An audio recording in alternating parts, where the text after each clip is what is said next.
O cristão verdadeiro. Em tempos de igrejas para cada consciência. Em uma cidade cheia de luzes e sons, onde a vida corria rápida, João, um jovem cristão, se encontrava em um dilema que o inquietava cada vez mais. Ele cresceu em uma família cristã, onde os ensinamentos de Jesus sempre foram seguidos com fervor. Mas, ao amadurecer, ele começou a perceber um fenômeno estranho. Em sua cidade, igrejas surgiam a cada esquina, oferecendo uma versão do cristianismo que parecia se adaptar aos desejos e vontades das pessoas. Cada denominação tinha sua própria interpretação de como seguir a Cristo, e as opções se multiplicavam. João estava perdido. Ele começava a questionar: será que a fé em Cristo deve se ajustar ao que eu sinto ou à minha consciência, ou deve ser algo mais profundo, algo imutável, fundamentado na verdade da palavra de Deus? Ele pensava nas palavras de Mateus capítulo 7 versículo 13 e 14, onde Jesus fala da porta estreita, que é difícil de encontrar, mas que leva à vida eterna. Ele se perguntava se as igrejas modernas estavam oferecendo um cristianismo fácil, em que as pessoas seguiam um caminho largo e confortável, ou se ainda existia um cristianismo verdadeiro que exigia sacrifício, compromisso e renúncia. O cristão e a consciência. A primeira lição que João começou a aprender foi sobre a importância de sua própria consciência diante de Deus. Lembrou-se de 1 Coríntios capítulo 10 versículo 23, onde Paulo fala sobre como todas as coisas são permitidas, mas nem todas as coisas edificam. O cristão verdadeiro, refletiu João, não vive de acordo com as conveniências da sociedade, mas sim com base em sua consciência, guiada pela palavra de Deus. Ele se lembrou das palavras de Paulo em Romanos capítulo 14 versículo 21. É bom não comer carne, nem beber vinho, nem fazer qualquer outra coisa que leve o seu irmão a cair. João sabia que, embora ele tivesse liberdade em Cristo, essa liberdade não era para ser usada de maneira egoísta, causando escândalo aos irmãos com uma fé mais fraca. Ele pensou na importância de seu testemunho. Não se trata apenas do que é certo para mim, mas do que edifica a todos ao meu redor. Lembrou-se de 1 Coríntios capítulo 8 versículo 9. Mas vede que esta liberdade de vossa não se torne em tropeço para os fracos. O cristão, portanto, deve se preocupar com os outros e com a edificação da fé da comunidade, não apenas com o que lhe é permitido. A influência das mídias sociais e do mundo. A tentação era grande. João não podia negar que os padrões que ele via nas mídias sociais, nas novelas, nos filmes e entre os famosos, constantemente influenciavam sua visão de mundo. Ele via constantemente celebridades, como jogadores de futebol e artistas, ostentando símbolos de riqueza e status, usando piercings e roupas que exalavam uma liberdade aparentemente sem limites.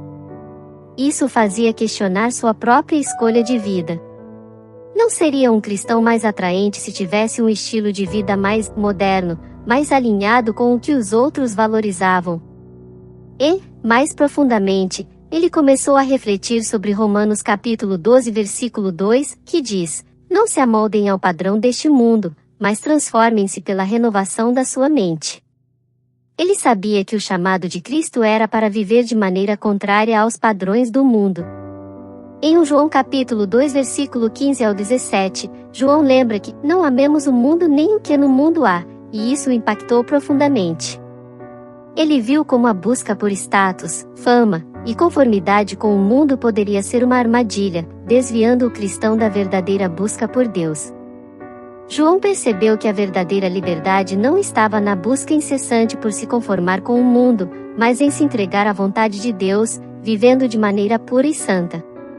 Ele então se lembrou de 1 Coríntios capítulo 6 versículo 19 ao 20, que diz: ou não sabeis que o vosso corpo é templo do Espírito Santo, que está em vós, o qual tendes da parte de Deus, e que não sois de vós mesmos?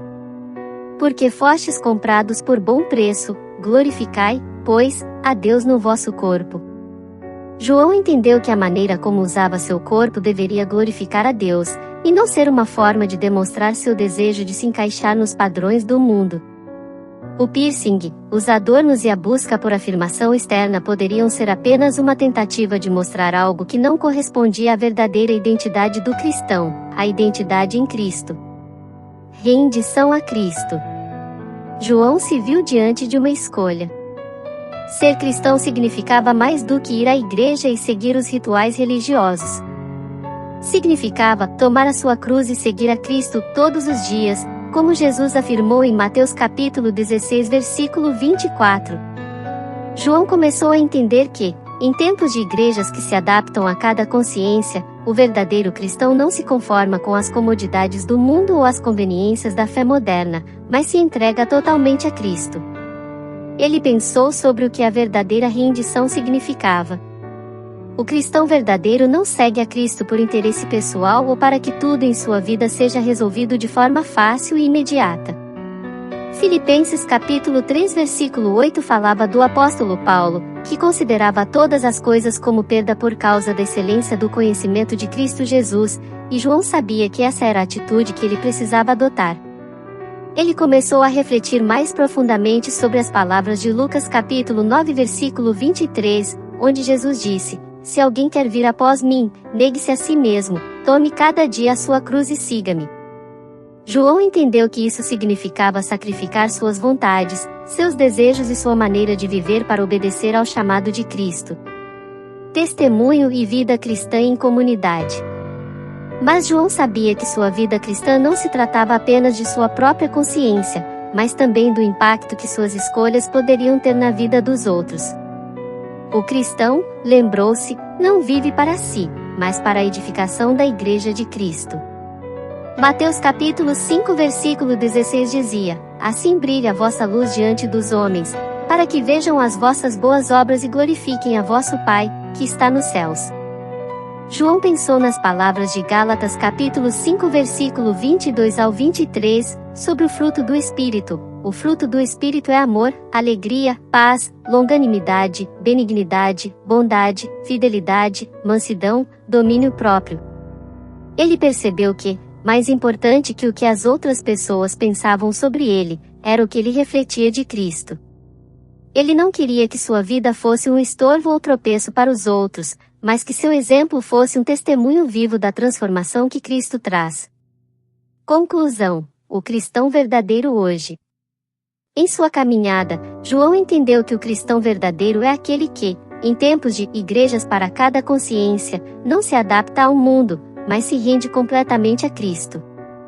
A verdadeira fé não está em seguir a moda ou as expectativas do mundo, mas em viver de acordo com a palavra de Deus, obedecendo seus mandamentos, orando-o em todas as áreas da vida, e sendo um reflexo de sua graça e verdade. João entendeu que a verdadeira igreja não se adapta às modas passageiras, mas se mantém firme na fé e na palavra eterna de Cristo. Ele, então, fez uma escolha consciente de viver para a glória de Deus, tomando a cruz de Cristo e seguindo de todo o coração, em tempos de incerteza e de igrejas para cada consciência. E assim, João se tornou um exemplo de cristão verdadeiro, com uma vida marcada pela rendição, pelo testemunho fiel e pela transformação diária, refletindo o caráter de Cristo em cada passo que dava.